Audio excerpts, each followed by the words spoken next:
Alrighty then. I'm Heather. Let's talk about my mental health. Right. Not great. Um, as you can well imagine. I have been diagnosed with CPTSD, which is complex PTSD. And it's like PTSD, but it's not. It's not even really the same thing. Um, because it's not one individual trigger. It's multiple triggers, and it's a lot of things. And even I could be punished for just absolutely minute things at my house, and even one of them was doing the dishes. I had to have the dishes done within 30 minutes after dinner. This is hand washing dishes, and hand washing dishes completely done in 30 minutes, and there's a fucking oven timer set. And so the dishes have to be done in 30 minutes. And then once you're in no water on the floor, and once you're finished, my stepdad's going to come back to inspect. And then if it's not done, properly, then there's, some sort of punishment involved. And this was nightly. This was every single fucking day. Every day. So, forever, it's really hard for me to want to do the fucking dishes. And dishes are already a fucking shitty ass chore. So, to add that level of, you know, um, like a trauma trigger to fucking dishes, it's preposterous. It's a preposterous way to live. And I can absolutely say unequivocally that if there had been any sort of reasonable help when I was a child, I should have been removed. I should have been removed from those people. Clearly. Um, you know, I should have been removed from my mother. That's, without a doubt. Um, Also, I have been diagnosed with ADD, but that's never been properly treated. Multiple times I've been diagnosed with ADD, and then each time the doctor's like, "Well, your history, those pills have got such an addiction problem, and we don't want to add to your problems." Like I've never oh yeah, I've had alcohol. Well, yes, okay, fine. Yeah, I've not like drug addiction terribly, but most definitely I've been a lush at times, right? Clearly. um, but it's never, that's what they've said each and every time. Well, they have such a strong probability of you becoming addicted. And at times they always just offer you Wellbutrin instead. And I've never taken Wellbutrin, but I have taken Prozac, and I did not have a good reaction to that. Um, I took it for about 6 weeks, and I guess I don't know, the depression, because obviously I have depression. Um, I don't know. I guess I wasn't depressed or anything. The depression, whatever. But I had other different issues, and I was like, I can't be taking this. I can't take this. I can't take this. And the doctor's like, "What's going on?" And I told him. He said, "Oh no, you shouldn't take that. You should stop taking that immediately." And so then we never tried any others since I had such a terrible reaction from the Prozac. Um, I can't take Xanax. It's not like a doctor would give it to me anyway. There's such a high probability that you would become addicted. Right? That's not for you. But I can't take it anyway. Xanax is most definitely not for me. I have a paradoxical effect from Xanax. Um, right, so it causes like a rage attack. um, right, so it's like in this incredible um, rage if I take Xanax, so I can't take that. Um, so there's no, I don't know. I've been,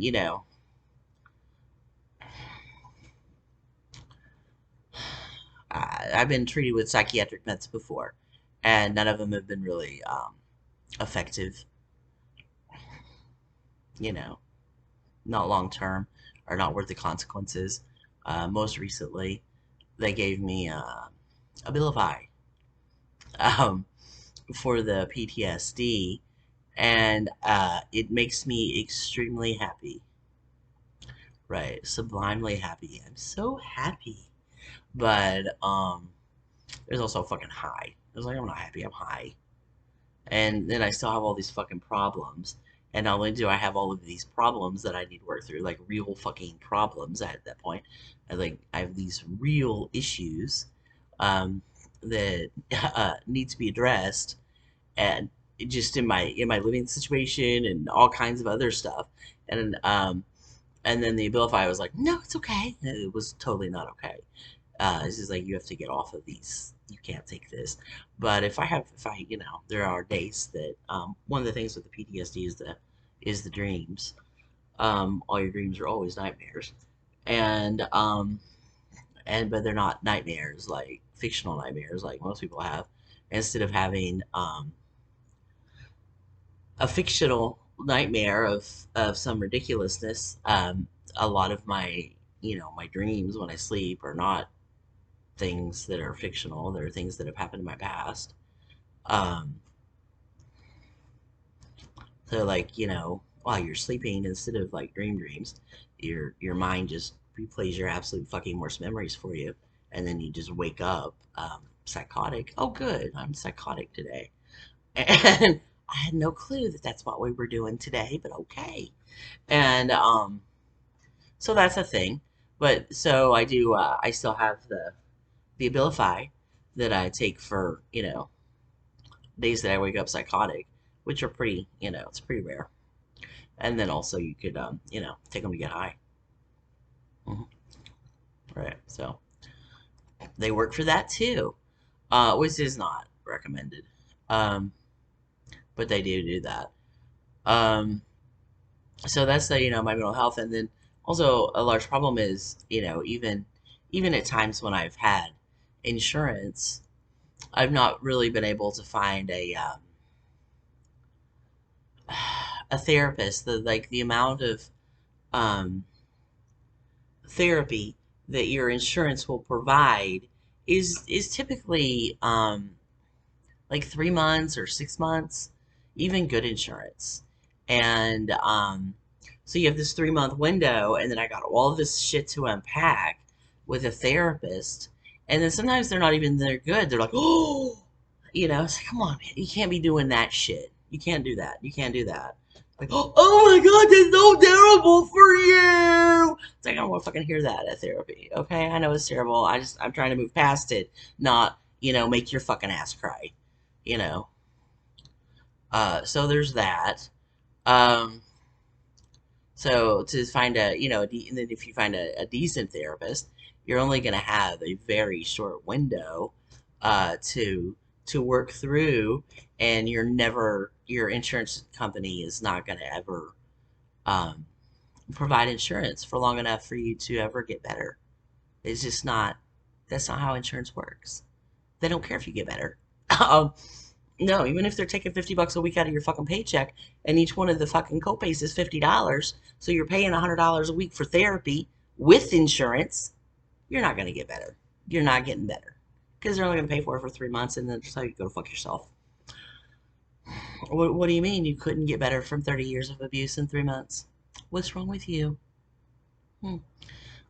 So I've right, so I'm just everything I do is just a maladaptive coping mechanism. Um, you know, that's all it is. Oh, this is my maladaptive coping mechanism. um, right. So, um, you just don't ever get through it. And then when I I'm barely functional as a person. I'm, to societal standards, I'm not really a functioning adult here. Um, and there have been times that I was closer to that, but at those times I was so disassociated from my feelings that you can't even, feel your feelings. Um, you have to, press them all real far down. And then there's still things, it's like yesterday, shared like the worst of the child porn. I talked about that, that bathtub stuff. And that's the worst of it. That's the absolute fucking worst of it, the most shameful for me. And but then there's other even worse things that you go try to go to therapy for that. I can't even address it with myself. I can't even bring that up with me without having to shut my whole brain down. It's like, oh God, we're not going to talk about that today. We're not even going to think about that today. We can't. So there's always going to be those sore spots that never go away, never goes away. It just never goes away. And right. And then there's no, America just doesn't have a healthcare system for that. You don't have a healthcare system to make people better. And you don't have a healthcare system to treat victims. And you don't have a healthcare system to treat, people with, soldiers with regular PTSD that you goddamn fucking gave them, much less people, with PTSD from anything else. Anything else. So, you know, that's me and my mental health. But it's not easily managed. And there are very poor resources. It's kind of like when you go to the fucking dentist and they give you that thing that says, well, this is a, right, in theory, this is going to work. Um, right. Dentistry isn't an exact science. Like the disclaimer they give you at the dentist, yeah, they need to give it out to the fucking therapist. Because, a lot of those people, they're just people and they're fucking wrong. And, and then a lot of times when you go to therapy, the therapists have had a extraordinarily privileged lifestyle, and grew up, in a two-parent home with da, da, da, the whole whatever regular life, and then you start telling them things, and they've no real grasp of that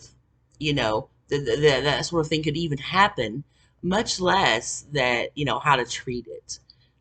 So therapy's a crapshoot, and